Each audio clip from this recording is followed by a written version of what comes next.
नाच न जाने आंगन टेढ़ा।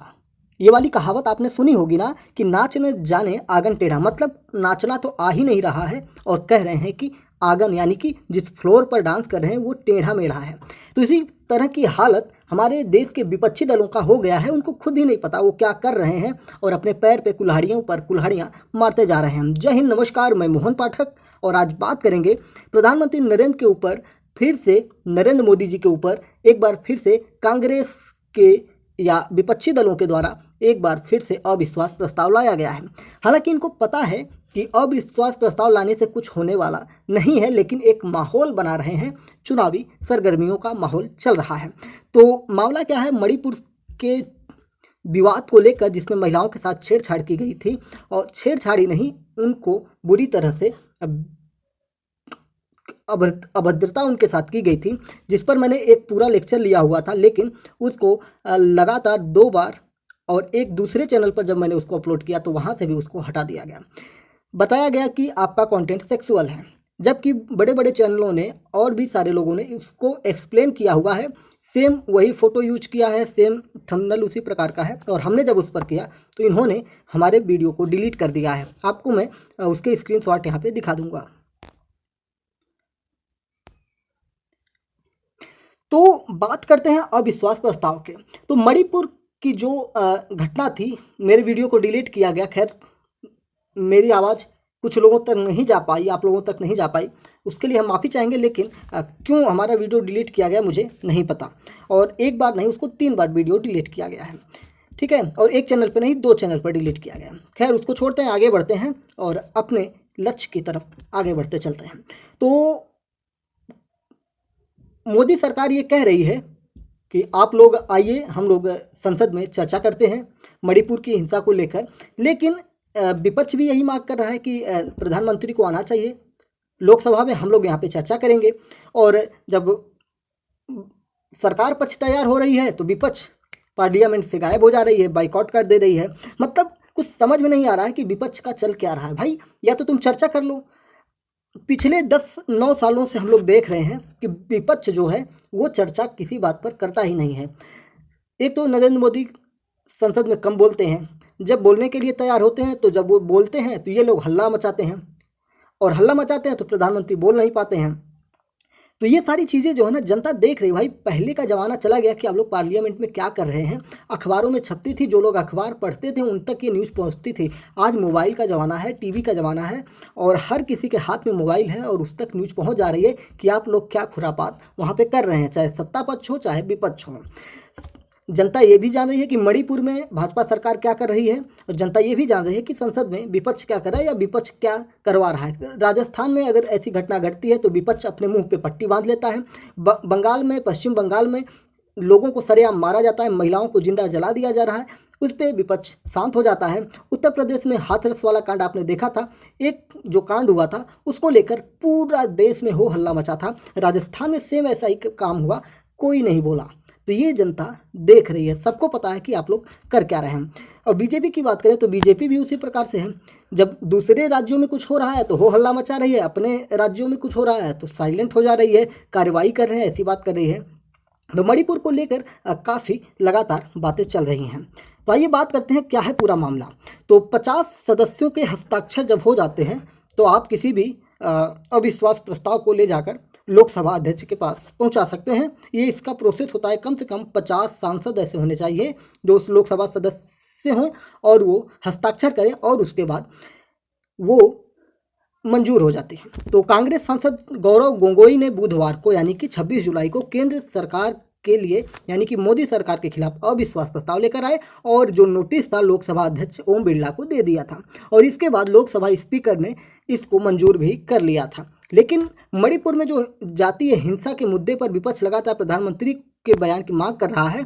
नियम अनुसार अगर माना जाए तो अगले हफ्ते संसद में अविश्वास प्रस्ताव पर जब चर्चा की जा सकती है, मानसून सत्र की शुरुआत होने के साथ ही संसद के दोनों सदनों में विपक्ष के जो हंगामे हो रहे हैं उसके चलने से, उसकी वजह से, उन हंगामों की वजह से कार्रवाई बाधित हो रही है। बुधवार को 26 जुलाई को 12 बजे तक के लिए लोकसभा और राज्यसभा दोनों की कार्रवाई को स्थगित कर दी गई थी, केवल विपक्ष के हंगामे के चलते। भाई, तुम लोकसभा राज्यसभा में खड़े हो भाई ना, बात करो। आप जब सरकार बात करने के लिए तैयार होती है तो आप भाग जाते हैं। आपको पता है साथियों, आपको मैं बता देना चाहता हूँ कि जब लोकसभा और राज्यसभा की कार्यवाही चलती है तो करोड़ों करोड़ों रुपए देश की जनता का उसमें नुकसान होता है। उनके वहाँ के रहने की, खाने की, वहाँ की पूरी जो व्यवस्थाएं होती हैं वो करोड़ों करोड़ों रुपए खर्च होते हैं। और वो किस लिए खर्च होते हैं कि आप लोग जाइए देश के मुद्दों के लिए बात करिए। लेकिन ये लोग वहाँ पे सिर्फ हंगामा कर रहे हैं, जैसे सरकार कर रही है वैसे विपक्ष कर रहे हैं। अगर अविश्वास प्रस्ताव का नोटिस सुबह 10 बजे तक दिया जा सकता है तो उस पर नियम के मुताबिक स्पीकर उसी दिन फैसला भी ले सकता है। तो आइए जानते हैं कि अविश्वास प्रस्ताव और उसके नियम कायदों से क्या बातें हैं। तो इसको कुछ पॉइंट्स में हम लेने की कोशिश करेंगे। अविश्वास प्रस्ताव को नोटिस मिलने के बाद लोकसभा अध्यक्ष यह देखेंगे कि नियम के मुताबिक इस नोटिस को कम से कम 50 सांसदों का समर्थन प्राप्त होना चाहिए। समर्थन प्राप्त है या नहीं, फिर वह इस मुद्दे पर चर्चा करने के लिए समय और तारीख तय करेंगे। कोई भी लोकसभा सांसद अविश्वास प्रस्ताव ला सकता है, बशर्ते उस सांसद के पास 50 से अधिक लोकसभा सदस्यों के हस्ताक्षर होने चाहिए। मतलब कोई भी सांसद ला सकता है, उसके साथ 50 सदस्य एक साथ खड़े हो जाएं। लोकसभा की प्रक्रिया और आचरण के नियमों का अनुच्छेद 198 में अविश्वास प्रस्ताव लाने की प्रक्रिया के बारे में बताता है और इस नियम के मुताबिक लोकसभा सदस्य को सुबह 10 बजे से पहले ऐसा प्रस्ताव लाने की लिखित सूचना देनी होगी और उसके बाद स्पीकर दिन, समय और तारीख तय करेंगे कि कब इस पर चर्चा होगी। लोकसभा स्पीकर को जब भी कोई सदस्य तय नियम के तहत नोटिस देता है तो उनके अविश्वास प्रस्ताव स्वीकार करने के 10 दिनों के भीतर ही सरकार को सदन में अपना बहुमत साबित करना पड़ता है। यानी कि अब नरेंद्र मोदी को अपना बहुमत साबित करना पड़ेगा। यदि सरकार अपना बहुमत साबित नहीं कर पाती है तो प्रधानमंत्री समेत पूरे मंत्रिमंडल को अपने पद से इस्तीफा देना पड़ता है। मोदी सरकार ने 9 सालों के शासन में ऐसा पहली बार नहीं है कि विपक्ष मोदी सरकार के खिलाफ अविश्वास प्रस्ताव लाया है। इससे पहले भी 2018 में ऐसा ये लोग कर चुके हैं। मोदी सरकार के दूसरे कार्यकाल में पहली बार विपक्ष अविश्वास प्रस्ताव लाया था 2018 में। लोकसभा में मोदी सरकार के खिलाफ पहला अविश्वास प्रस्ताव 20 जुलाई 2018 को लाया गया था। 2018 में मोदी सरकार के खिलाफ लाए गए अविश्वास प्रस्ताव पर 325 सांसदों ने इसके समर्थन में 325 सांसदों ने इसके खिलाफ तो 126 सांसदों ने इसके समर्थन में मतदान किया था, जिसके बाद यह अविश्वास प्रस्ताव गिर गया था। यानी कि 2018 में जो अविश्वास प्रस्ताव आया था उसके लिए 325 सांसदों ने प्रधानमंत्री के साथ खड़े होने का दावा किया और 126 सांसदों ने विपक्षी दलों के साथ यानी कि अविश्वास प्रस्ताव के साथ जाना चाहा। अगर हम इस समय की बात करें वर्तमान में तो सरकार के पास संसद के दोनों ही सदनों में बहुमत है और इसलिए अविश्वास प्रस्ताव को विपक्षी गुट की पहली मजबूत प्रक्रिया के रूप में देखा जा रहा है। विपक्ष पीएम मोदी से मणिपुर पर संसद में बोलने की मांग कर रहा है। अविश्वास प्रस्ताव ने एनडीए बनाम भारत की राजनीति लड़ाई को और तेज कर दिया। पीएम मोदी ने मंगलवार को भारत और ईस्ट इंडिया कंपनी के बीच समानता बताई और कहा कि देश को विभाजित करने वाले संगठनों के नाम में भी भारत था। यानी कि इंडिया वर्सेस एनडीए का जो मैंने एक्सप्लेनेशन किया था और उसको हज़ारों लोगों ने देखा, बहुत ही अच्छा लगा कि आप लोगों तक हमारी आवाज़ पहुंच रही है। और उसी को लेकर प्रधानमंत्री मोदी ने कहा कि इंडिया अपने नाम में लगाने से कुछ नहीं होता है। उन्होंने कई चीज़ों के नाम भी लिए, जैसे इंडियन मुजाहिदीन एक आतंकवादी संगठन है, फिर पीएफआई है, पॉपुलर फ्रंट ऑफ इंडिया है, वो भी एक तरह से भारत में गैर मतलब भारतीयता को उसको लिए करते रहता है। उसके खिलाफ भी बहुत सारी कार्रवाइयाँ आपने देखी होंगी कि लगातार की गई हैं, जो देशद्रोह जैसे उसके ऊपर आरोप लगाए जाते हैं। और बहुत सारी ऐसी संस्थाएं हैं जो इंडिया यूज करती हैं अपने नामों में। तो इसी को लेकर प्रधानमंत्री ने तंज कसा कि इंडिया नाम रखने से भाजपा या एनडीए का आप कुछ नहीं बिगाड़ सकते हैं, जनता सब जानती है, ऐसा उनके द्वारा कहा गया। केंद्रीय संसदीय कार्य राज्य मंत्री अर्जुन राम मेघवाल ने विपक्ष के अविश्वास प्रस्ताव पर यह भी कहा कि अविश्वास प्रस्ताव आने दीजिए, सरकार हर स्थिति के लिए तैयार है। हम मणिपुर पर चर्चा चाहते हैं। सत्र शुरू होने से पहले वे चर्चा चाहते थे। जब हम सहमत हुए तो उन्होंने नियमों का मुद्दा उठाया। जब हम नियमों पर सहमत हुए तो वे नया मुद्दा लेकर आए कि प्रधानमंत्री आए और चर्चा शुरू करें। मुझे लगता है कि ये सब बहाने हैं, ऐसा अर्जुन राम मेघवाल ने कहा है। तो ये चीज़ें मैंने आपको बताया कि जब सरकार से ये लोग मांग कर रहे थे कि आइए चर्चा करिए, लेकिन जब सरकार खुद चर्चा करने के लिए तैयार हो गई तो ये लोग कुछ नया खेला कर रहे हैं। और खेला ये कर रहे हैं कि अविश्वास प्रस्ताव लेके आए हैं, अब इसमें कुछ दिन और ऐसे ही करते रहेंगे और पूरा सत्र समाप्त हो जाएगा और देश का करोड़ों अरबों रुपया इसी में बर्बाद हो जाएगा।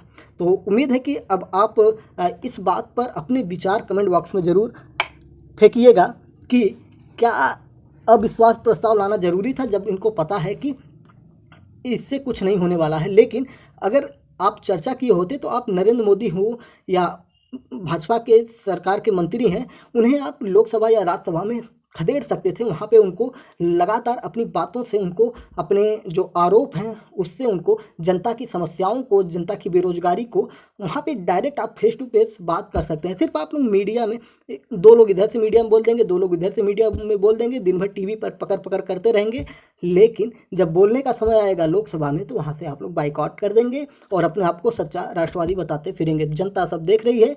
आप अच्छे से विपक्ष का रोल अगर नहीं निभाएंगे तो फिर समझ लीजिए कि आपके लिए फिर से 5 साल इंतजार करने पड़ जाएंगे। और वैसे भी सर्वे के हिसाब से अगर हम बात करेंगे तो प्रधानमंत्री नरेंद्र मोदी तीसरी बार पूर्ण बहुमत से नज़र आते हुए दिखाई दे रहे हैं। लेकिन आप लोग अगर अपनी स्थिति को सुधार रहे हैं तो कुछ ना कुछ आप लोग कर लेंगे। लेकिन फिर भी मजबूत स्थिति की हम बात करेंगे तो प्रधानमंत्री नरेंद्र मोदी आज भी हैं आपसे। तो अपने विचार कमेंट बॉक्स में ज़रूर बताइएगा। जय हिंद, नमस्कार। हाँ, चैनल पर नए हैं तो चैनल को सब्सक्राइब भी कर लीजिएगा। जय हिंद, नमस्कार। भारत माता की जय।